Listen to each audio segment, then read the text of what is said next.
Rwanda genocide. When will we meet never again? By Alexander Donkersloot. Rwanda is a small country in Central Africa.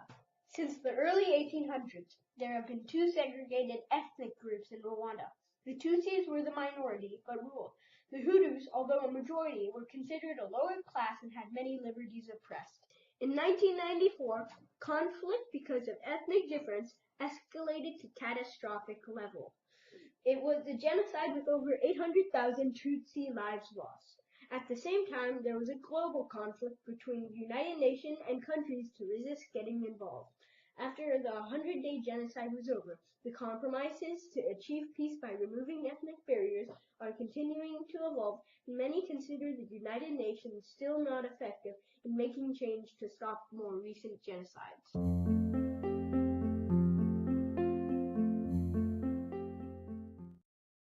Beginning of Rwanda. Rwanda, a small Central African country, was colonized by the Germans and then Belgians in the early 1800s. The Belgians assumed the Tutsis better positions as they decided the Tutsis was a superior race. They gave the Tutsis government positions and better treatment. The Hutus were treated as second-class citizens with poor jobs and little provisions. The two ethnic groups were very different. The Tutsi were taller and therefore considered smarter. To further separate the ethnic difference, the Belgians started a process of giving ethnic cards to every citizen, defining them as Hutu, Tutsi, or Twa. This started to create cultural alienation between classes.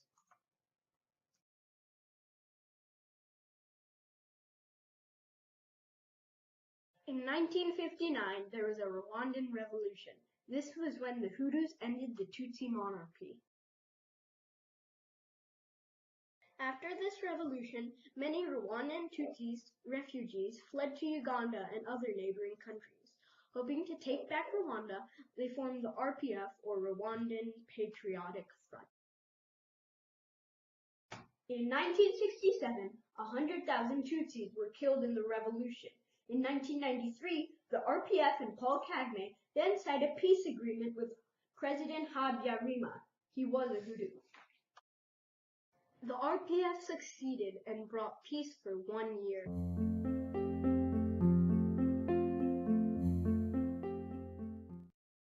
On April 16, 1994, President Habyarimana's plane was shot down. Nobody knows for sure who shot down the plane, but the president was found dead.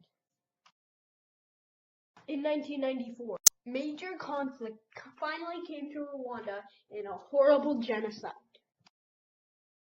The Hutus blamed the RPF for shooting down the president's plane and set up roadblocks. Any Tutsi discovered was killed. The radio was a key way to spread the violence. It was used to single out Tutsis' locations of where they could be hiding. The message that was broadcasted was to encourage people to kill their Tutsi neighbors. Aujourd'hui, dimanche 19 juin 1994, et il est 16h22 à Kigali.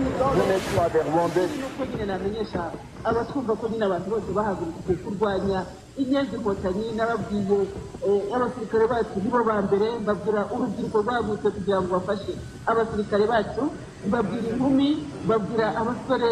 Murabyumva rero, inyenzi ntabwo zishobora gukandira abantu bose. Ndetse nubwo twabariraga ku ijana, ku 10 ku ijana, ubwo basigara 8 ku ijana, abantu se koko. Through the course of the 100-day genocide, there were several key massacres. Kibuye massacre, 62,000 dead. Gikondo massacre, 110 dead. Nyarube massacre, 20,000 dead. When the Hutus started killing, all the Tutsis fled to their churches. This is why some of the worst massacres took place in and by churches. But because of some courageous people, many civilians survived. During the genocide, the RPF was growing in neighboring countries. At the end of the genocide, they took back Rwanda's capital of Kigali. When peace had been achieved, the RPF leader Paul Kagame was voted for president. He was a Tutsi. He believed in peace and and equality for all races. He removed the ethnic cards and took away the ethnic barriers. To further bind the two ethnic groups, Paul Kagame set up a constitution that supported both ethnic groups. That was not the only thing he did. He also increased education with more schools. After the genocide, many Hutus were brought to justice and either killed or were arrested for their crimes. With him as president, there was peace in Rwanda. As Wolf Sonika states, even though Rwanda is not a perfect state, it has risen from the ashes, and it has done this mostly by itself and without external nations' help. But where was the United Nations? During the Holocaust, over 7 million lives were lost. The UN said never again. In 1948, they passed the Genocide Convention. The United Nations agreed to suppress and punish people who slaughtered victims due to undesirable national, ethnic, or religious group difference. The United Nations had peacekeeping troops in Rwanda, although there is much debate on their effectiveness. At the onset of the genocide, they tried to intervene, but the UN sent just a small number of troops. At the start of the genocide, 20 troops were killed, and they were all ordered to pull back and not get directly involved. General Romeo Dallaire was at the genocide and witnessed the horrible massacres. General Dallaire was the top UN force commander in Rwanda. In 1994, he warned the United Nations of the impending genocide. Plan of extermination was a deliberate action that we saw coming. Even as the world became aware of the genocide events, President Clinton and the United Nations refused to call it a genocide, allowing them to not get involved. You've obviously referred to what happened here while you were president, when nearly 1 million people were slaughtered in that few-month time period as a personal failure of yours. Ended the violence, but I think we could have cut it down, and I regret it. The UN has learned from Rwanda and now allows greater intervention by force. But many people still believe they are not doing enough. The United Nations was harshly criticized for its handling of the situation in Rwanda. Questions are now being raised over whether the UN has changed enough to prevent similar atrocities from happening again. It's very hard for the UN to claim that it has solved all the problems that it faced in Rwanda.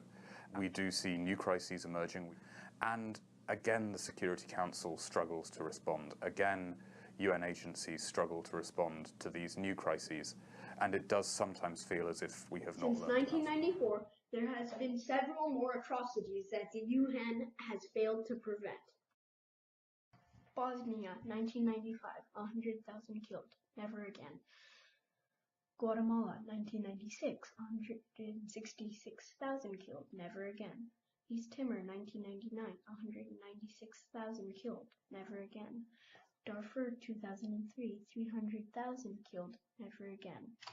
And now Syria, 2011, 400,000 killed, never again. And in Darfur, only the United States was willing to recognize Darfur as a genocide. The United Nations and other countries refused to call it a genocide to not get politically involved. Until all countries stop letting politics control the United Nations, we will not stop these terrible atrocities. If other countries and the United Nations stops being so political and actually gets involved, many lives could be saved and the world would be a better place. No truer are the words from a Rwanda genocide survivor, Immaculée Ilibagiza. She says, "What happened in Rwanda happened to us all. Humanity was wounded by the genocide, and humanity will still get wounded every genocide at a time. Although compromises continue to help and Rwanda continues to heal, with compromises with the United Nations has far to go before we see a genocide-free world."